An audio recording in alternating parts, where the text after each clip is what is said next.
Good morning, students. Today's topic is joint stock companies that are actually private limited companies and public limited companies. So concentrate yourself. We are going to read now. There are two types of the joint stock companies. Number one is public limited company that is represented by PLC, and number two is private limited company that is represented by LTD. PLC, that is actually public limited company and incorporated business enterprise with limited liability that can be quoted on the stock exchange, whereas LTD, an incorporated private business enterprise with limited liability and limited number of the shareholders. It does not offer shares to the public. So the main difference between the two companies is public limited company can offer shares on the stock exchange, where the private limited company cannot share offers to the public. This is actually a family-based business. Limited companies are incorporated businesses. It means these are actually having separate legal entity. The special features of the limited companies. Limited companies differ from sole trader and partnership in the following respects. So these are actually the differences between the sole trader and partnership and the limited companies. So normally this kind of question come in the paper. So this is very important question. So now we are going to read the differences between the sole trader and partnership and the limited companies. So this is a company. This company is a legal entity. It is an incorporated body entirely separate from the people owing it. All agreements made by the firm will be in the name of the company, though it would be the owner who decided to make the contract. So this is the first difference, that these kinds of companies are legal entities. Number two is shareholders have limited liability. If someone traded as a company, however, the most he could lose would be the amount of he paid for his shares. So this is the second difference. Number three is public disclosure must be made. Companies must publish information about themselves, including their accounts. All members of the public, on payment of a small fee, can see the accounts and other information about the business. So this is the third difference, whereas in sole trader and partnership, this is not necessary. There is no need to publish your accounts. So but in this case, public disclosure is must. Next difference is continuity is assured. Over a period of time, the membership of a company may change completely, but the company as a legal person will continue to exist. A company never dies, although it can be killed by being wound up. Because if someone is to sell his shares, someone else must buy them. So this is the next difference. Whereas in sole trader and partnership, continuity is not assured, but in limited companies, continuity is assured.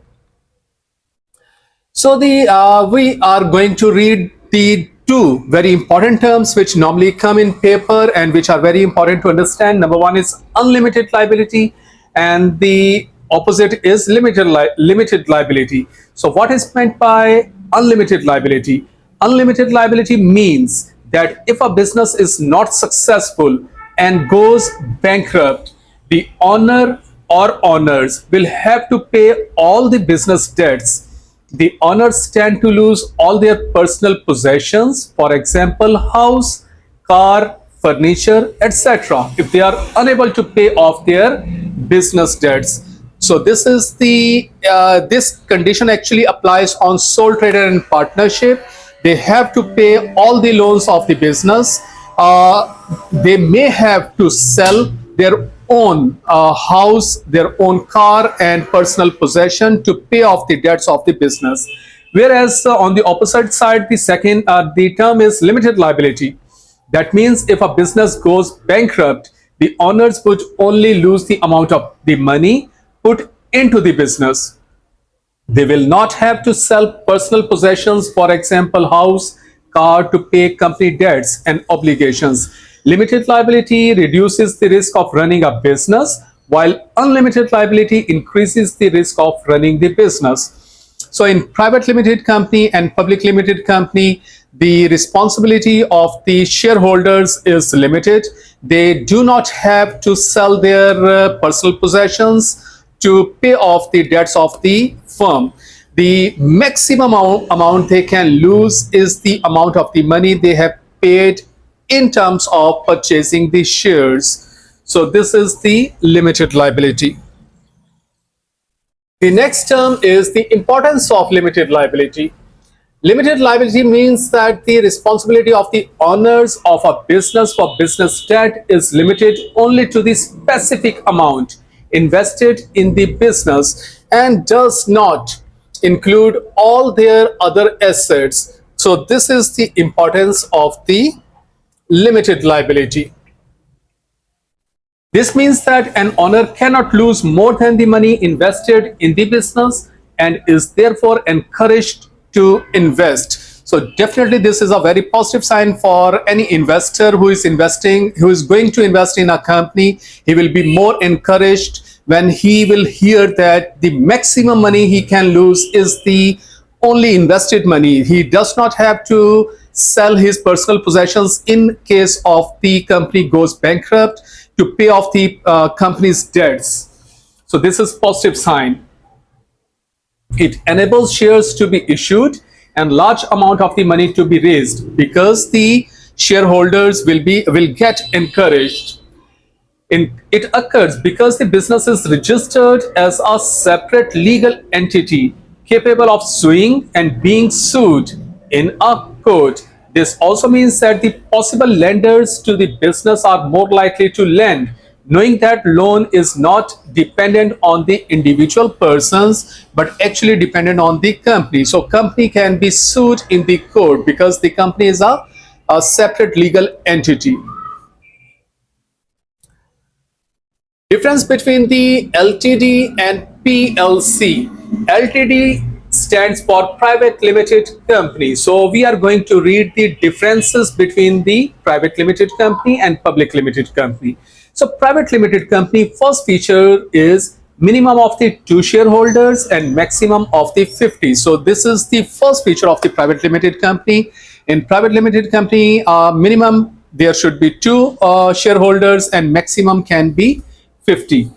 Shares are not offered to the public on stock exchange. So this is very important feature of the private limited company. Shares cannot be offered to public on the stock exchange.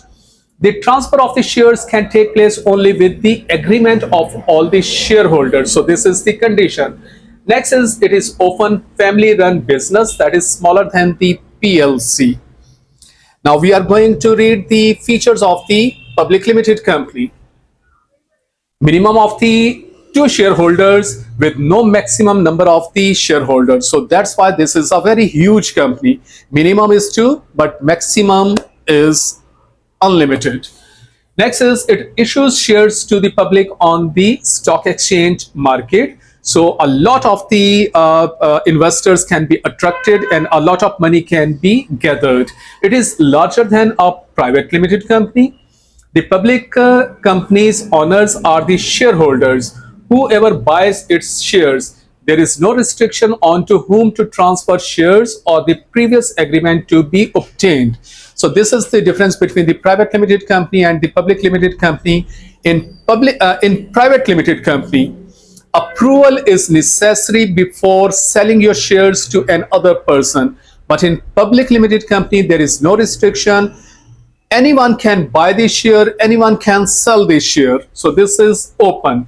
It must issue a capital of at least £50,000 to start up the business. So these are the features of the public limited company. So these are the differences between the private and public limited company.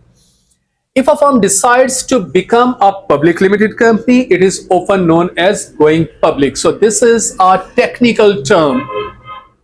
When a company decided to go public or trying to get title of public limited company, the special term can be used going public. So if a firm decides to become a public limited company, it is often known as going public. Next, we are going to read the procedure of the formation of the private company, private limited company. So first thing that is required is the registration of a company. Before a company, whether it is a private one or a public one, can be registered, the following documents must be lodged with the registrar of the companies. So either you are going to public limited company or private limited company, the first requirement is submit these documents to the registrar of the companies, and the documents required are the memorandum of the association and the articles of the association. In memorandum of association, following things are required. That is name of the shareholders and the company, objects of the company, situation, liability, capital, and the association. So these things are required in the memorandum of association. The second document which is required is articles of the association, in which the directors' names are required, meetings, when meetings will be held, dates and days should be specified, and profits should be there. So these things are required in the articles of association. So these two documents are required at first stage to be submitted in the registrar of the companies when you are going to register as a private company or a public limited company. A statement of the share capital, which is to be raised on which duties payable. So the statement of the share capital must be given in the document, because duty is to be payable on these share capital. Next is personal details of the directors and the secretary. Each of them must sign a statement expressing his willingness to accept the office. So as we have learned that director's name is required in the articles of the association, so their sign is required, which shows that they have adopted this post according to their willingness.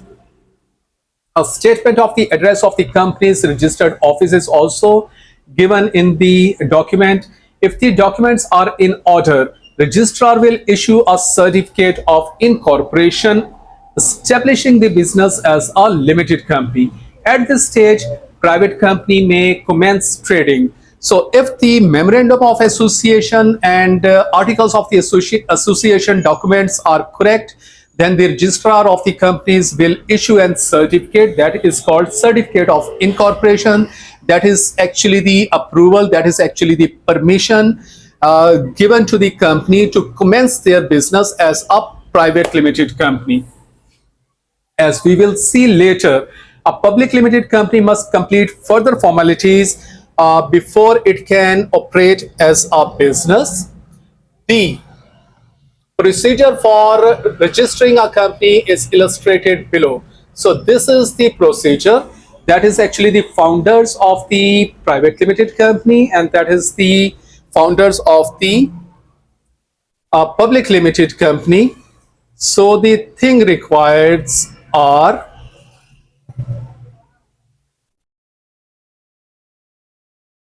okay, register, submit with the registrar of the companies, that is memorandum of the association and articles of the association and other documents required.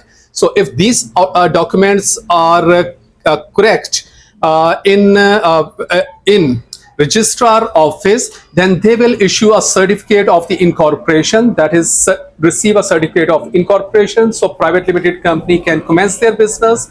But if you want to commence your business as a public limited company, you have to submit some more documents, that is issue a prospectus, obtain capital through a share issue, receive trading certificate, and then you can commence your trading as a public limited company. Now we will discuss it in detail. The directors consult with their financial and legal advisors and work out their financial plans, draft a prospectus, apply to the stock exchange for admission to the listing. So this is the procedure now of which is required for commencing your business as a public limited company, because up to private limited company we have learned that memorandum of association and article of association is required. If the documents are correct and a certificate of incorporation is obtained, then you can commence your business as a private limited company. But the further procedure is for public limited company is the directors consult with their financial and legal advisors and work out their financial plans, draft a prospectus, apply to the stock exchange for admission to the listing. The stock exchange carries out an investigation and given its permission if all is well. So up to this point, if all is well, then the stock exchange will give their permission. A prospectus is published now. So you have to publish the prospectus in case if you run your company as a public limited company. The public applies for shares. The company rations the shares. The company informs the registrar and the stock exchange that the issue was successful. The registrar issues the trading certificate. So this is the certificate now, which after getting the company can commence their business as a public limited company. Share certificates are issued and the registrar of the members is written up. A company may not do anything which is beyond its objects. A person putting money into the company will know what sort of the business it can engage in. So there is no possibility of the company doing something which the investor would disapprove of. So this is very important point for either for private limited company and public limited company. You cannot do anything which the shareholder disapproves of. The articles of the association and memorandum of the association. Now we are going to read this thing in detail. First is the articles of the association. These set out the internal rules for governing the company. So the articles of the association is actually having the rules for governing the company, rather like the regulations of a club.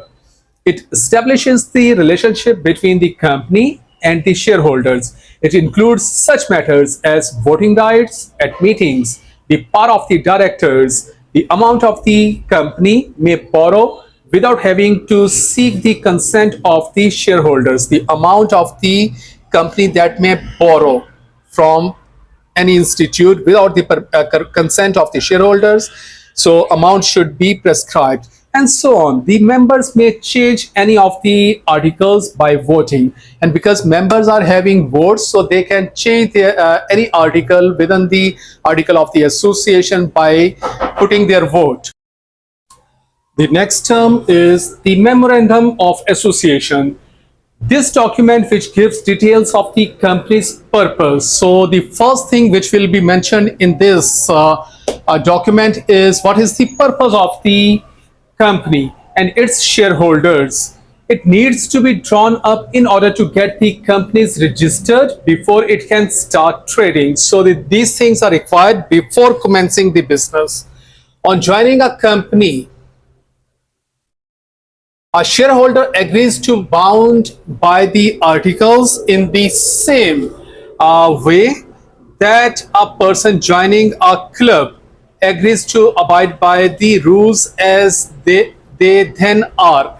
So this is actually the agreement between the company and the shareholders, just like a club and the members. So the rules are now have to abide by the members of the clubs. So going public is expensive. This is because, so this is another very important question, very short question, which normally comes in the paper of 2-3 marks or maybe 4 marks. So going public is expensive. The reasons are, number one, the company needs lawyers to ensure that the prospectus is legally correct. So this is the first reason. Expenses are higher because the company needs lawyers to ensure that the prospectus is legally correct. Number two is a large number of the glossy publications have to be made available for like prospectus, like the accounts which need to be published for the common people. So glossy publications have to be published. So these are the expenses. The company may use a financial institute to process share applications. This is an other expense. The share issue has to be made underwritten, which means that the company must ensure against the possibility of some shares remaining unsold, and a fees paid an underwriter who must buy an unsold share. So these are expenses. Next is the company will have advertising and administrative expenses. And last one is it must have a minimum of 50,000 pounds share capital. So these are the reasons because of which going public is expensive. Next point is it is possible to convert a public limited company back into a private limited company. This is done by individuals buying up a majority of the shares. But why might owners do this? So if a company can be converted from private to public limited company, at the same time a public limited company can be converted into private limited company, but the first requirement is individuals have to buy a lot of the shares, majority of the shares. And number two, like the what may be the reasons a public limited company is going to private limited company? The reasons are to avoid losing control of the business to other shareholders. This is the first reason. Next is to avoid the separation of the control and ownership.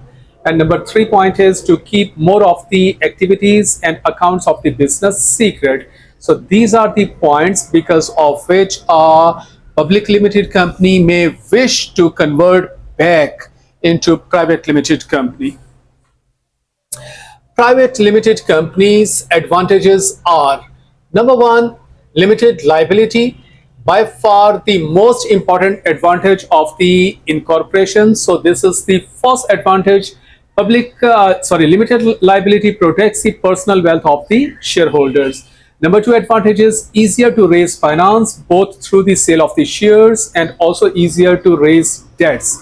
So financial institutions feel comfortable to borrow you money as a private limited company, and at the same time, because of the lot more shareholders, a lot of finance can be raised. Number three advantage is stable form of the structure. Business continues to exist even when the shareholders change. Next is provides more privacy of the information than an public limited company, because private limited company needs not to publish their accounts to the public. Next is shareholders have no management worries. Next is control of the company cannot be lost to the outsiders. Shares can only be sold to new members if all shareholders agree, because this is normally a family-based business. So privacy is guaranteed almost. Production cost may be lower as firms may gain economies of the scale because they normally purchase in bulk. So economies of the scale can be obtained. But some disadvantages are also there. Number one, greater admin cost, though much cheaper than the public limited company, because public limited company is much bigger. So admin costs are much higher there. But in a private limited company, as compared to sole trader and partnership, admin costs are higher. Limited companies must disclose information about themselves to the general public. So this is another disadvantage. Limited companies must hold an annual general meeting of the shareholders each year. So this is the disadvantage. Next is the original owners of the company may lose control. Next is company profits are taxed twice by the government. One tax is applied on the personal profit, and second on the company. So twice taxed is by the government. If one shareholder decides to sell shares, it may take time to find a buyer. This is the disadvantage. Private limited companies cannot sell shares on the stock exchange. So this is another disadvantage for the private limited company. They cannot sell their shares on the stock exchange market. Directors' legal duties set out by the Companies Act. So this is the disadvantage. profits have to be shared out amongst the much larger number of the members. So these are the disadvantages. And now we are going to read the advantages and disadvantages of the public limited company. Advantages are there is a limited liability for the shareholders. Number two, the business has separate legal entity. There is a continuity even if any of the shareholder die. Next is these business can raise large capital sums as there is no limit to the number of the shareholders.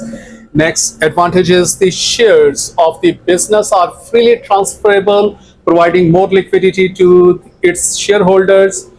Next is public limited companies can sell shares on the stock exchange market. Next advantage is public limited companies can advertise their shares.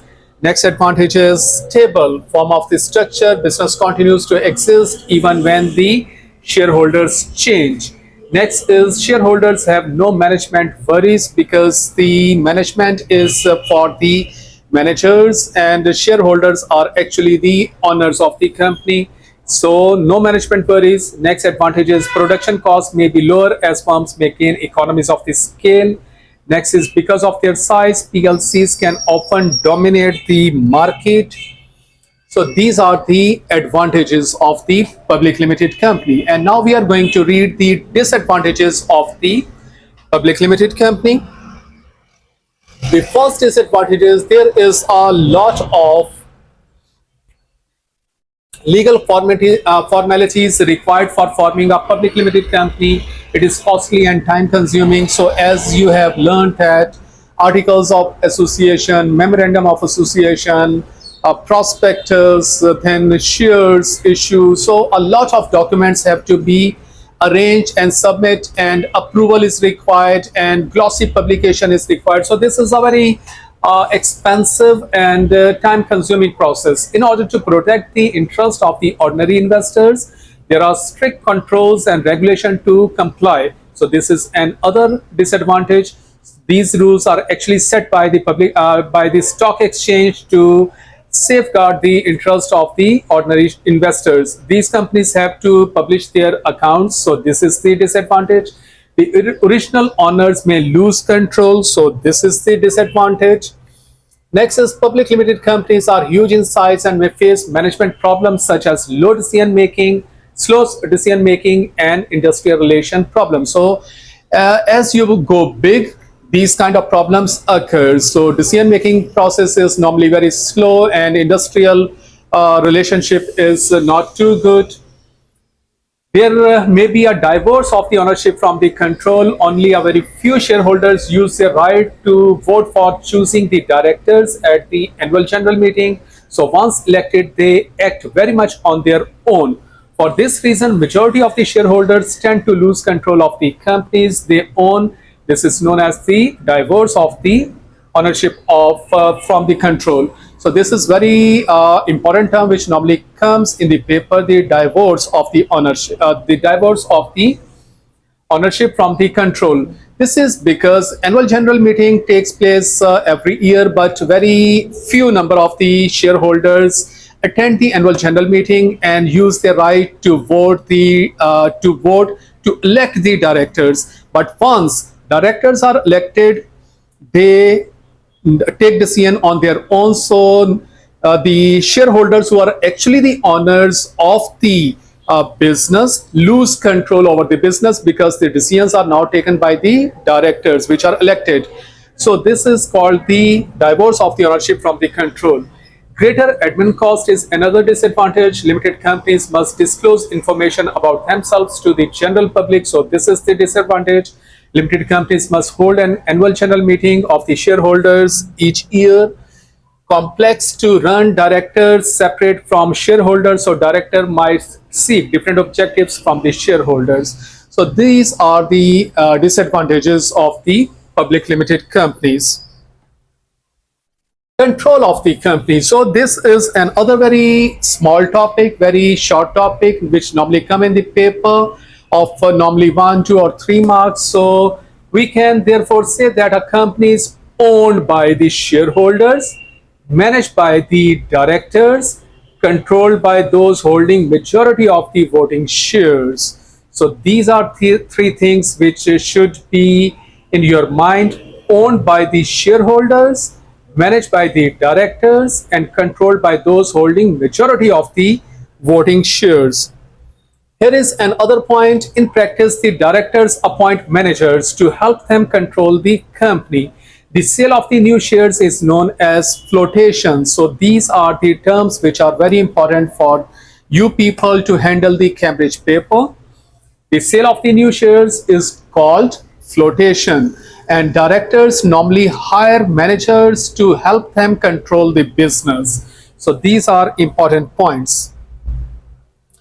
Okay, next we are going to read different type of finances, their advantages and disadvantages. So first is the type of the finance which a private limited company and public limited company can get is loan. So the advantages are fixed term agreed between the lender and the borrower. This is the first advantage. Number two, lenders has no control over how the money is spent. And next is no loss of the control for the firm. So these are the advantages of taking loan as the type of the finance, but the disadvantages are loan has to be paid back plus interest, because you have to pay some extra amount which is agreed upon before taking the loan from the financial institution. So loan plus interest has to be paid back. Number two, repayments have to be made even if the firms make a loss. So either you are making a profit or a loss, whatever the amount that is decided as a repayment installment, you have to pay that. Next is share issues. So in case of share issues as a type of the finance, the advantages are a large amount can be raised, no interest to pay, do not have to repay the shareholders, and next is if no profit is made, no dividends are paid. So these are the advantages in case of types of finance is shareholder. But the disadvantages are ordinary shares have to be paid dividends. Preference shares are paid a fixed rate of the dividend. Loss of the control as ordinary shareholders has a vote at the annual general meeting. So these are the disadvantages of issuing the shares. Next is the debentures. So what are the advantages of taking a type of the finance that is debenture? Number one is fixed term when issued. Lender has no control over how the money is spent. Disadvantages are loan has to be paid back plus interest. Repayment have to be made. Either you are making a loss. And advantage is no loss of the control of the firm. Next type of the finance is retained profit. So the advantages and disadvantages of retained profit are no repayments, no interest, no loss of the control. But disadvantages are money could have been paid to owners or invested. There is an opportunity cost. So this is the disadvantage. The last one is government grants. Advantages are no repayments, no interest. But the type of the finance, if government grant is the type of the finance, the disadvantages are government may impose conditions like what is bought with the grant. Next topic in the lecture is holding companies. These are companies that take control of others by governing more than half of their ordinary shares, known as subsidiaries. So these are called holding companies. Advantages are it could prevent competition and form a monopoly. So definitely if you are holding a company, definitely you will have a monopoly and will prevent competition. Next is it could close the loss-making sectors and concentrate on profit-making sectors to rationalize the industry. Next is it would allow the firm to achieve the economies of large-scale production. But disadvantages of the holding companies are they could form monopolies, disadvantages for the consumers. So if companies are in advantage, definitely consumers are in disadvantage if monopoly is formed. Next is they gain control of a whole group of the companies for a relatively small amount of the money. Next is it could create unemployment by firing workers after the takeover and during the period of the rationalization. So this is the topic of holding companies. Why people buy shares? So this is another small question which normally come in the paper.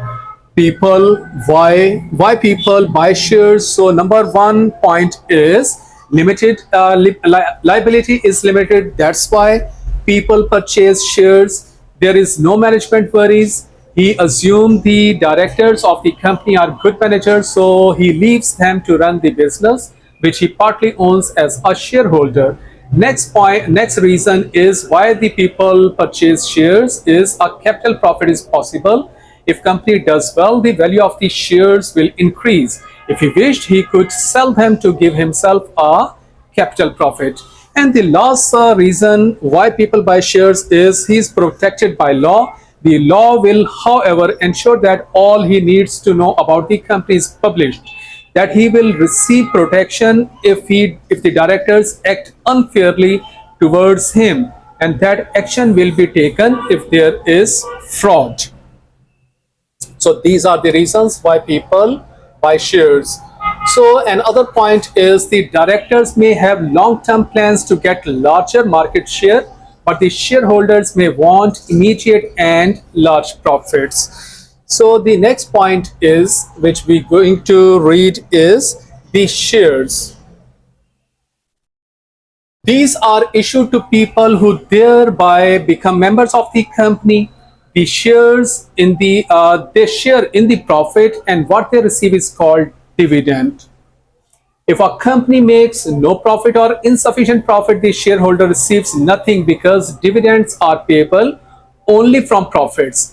The amount of any dividend is effectively decided by the directors because shareholders cannot vote to pay a larger rate than that recommended by the directors. And there are two main types of the shares. So these are the features of the shares. So read it carefully and make your notes. So there are two types of the shares. Number one is ordinary shares. The holders of these are known as the true risk bearers because they are paid at the last. They share in the profit remaining after everyone else has received their dividends. So these are very important points. The ordinary shareholders get their share at the very last after company pay each and everything to the rest of everyone, and at the last ordinary shareholders receive their dividend. Because this surplus cannot be estimated, ordinary shares carry no fixed rate of the dividend. So this is very important point. Ordinary shares carry no fixed rate of the dividend, and they are called true risk bearer because they are paid last. If profit are low, dividends will be low or nil. If profits are high, then dividends will be high. A person buying ordinary shares therefore runs the risk of receiving a small dividend or none, but he is prepared to accept this because he will do exceptionally well if the company makes high profits. Such shares are therefore speculative. So these are speculative shares. You can get a lot of dividend or you may get zero. Ordinary shareholders usually have votes, but this is not always the case. Ordinary shares are sometimes referred to as equities. So this is another name of the ordinary shares. The next term in the lecture is preference shares. As the word indicate, this is preference. So these are paid before the ordinary shares. The dividend rate is fixed. So these are the differences between the ordinary shares and preference shares. They are paid before the ordinary shares. Number two, the dividend rate is fixed. The rate is not guaranteed because, as stated above, no dividend can be paid on any share if there are no profits. If the preference dividend is not paid, then the arrears must be paid off when the company can afford it before anything is paid to the ordinary shareholders. So if they are not gaining profit or dividend in one period, they will be liable, they will be capable to get in the next term before paying dividend to the ordinary shareholders.